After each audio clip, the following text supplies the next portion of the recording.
গাছ করেছিস রে? হ্যাঁ। তোদের এই গাছগুলো দেখতে আসলাম। ও কি সুন্দর লাগছে। এই কোথা থেকে নিয়ে এসেছিস রে গাছগুলো? কি ভালো লাগছে রে। আরে বলিস না, বাড়ির সামনে একটা লোক এসেছিল, চারা বিক্রি করছিল, আমি কিনে নিয়েছি।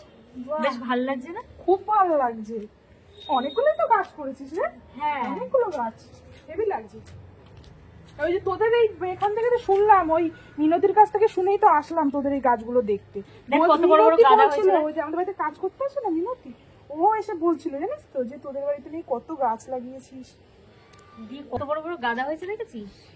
হ্যাঁ কি সুন্দর লাগছে। ওর মাই তো এসে লাগিয়েছে, একটু গিয়ে দেখে এসো না বৌদি, তাই আসলাম দেখতে। বাহ, গাছের খুব তো ভালো দেখ, গাছ লাগানো তো খুবই ভালো। গাছের একটা উপকারিতাও আছে, অক্সিজেন পাই, কার্বন ডাই অক্সাইড যে আমরা ছাড়ি সেটা শোষণ করে নেয়, তাই না? হ্যাঁ, একদিকে ভালোই করেছিস গাছ লাগিয়েছিস, এখন যা পরিস্থিতির অবস্থা। তো আমি বলবো তোকেও যে আমাদের পরিবেশের মধ্যে অক্সিজেন অনেক দরকার আছে। এত গাড়ি পলিউশন, মানে হ্যাঁ জীবনযাত্রা কেমন হয়ে যাচ্ছে, মানুষের নানা রকম রোগ চেপে ধরছে, তাই অক্সিজেনটা খুবই দরকার আছে। একটা জিনিস মনে আছে তো, লকডাউনের কথা কিরকম দিন গেছে বলতো? সত্যি লকডাউনে ভাবতো কত লোক মারা গেছে লকডাউনে, শুধুমাত্র অক্সিজেনের অভাবে কি আকাল পড়ে গেছিল। তাই তোকেও বলছি, আর তোর যারা আশেপাশে লোকজন আছে তাদেরও বল গাছ লাগাতে।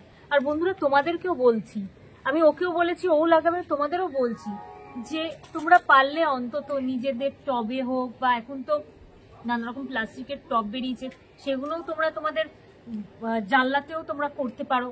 অন্তত 4টে টব লাগাও, গাছ লাগাও। তাতে কি হবে, সবুজও চারিদিক ভরবে, প্লাস অক্সিজেনও পাবে, কারণ অক্সিজেনের সত্যি দরকার আছে। তো তোমরা বন্ধুরা গাছ লাগিয়েও, মানে বৃক্ষরোপণ অতি অবশ্যই করো।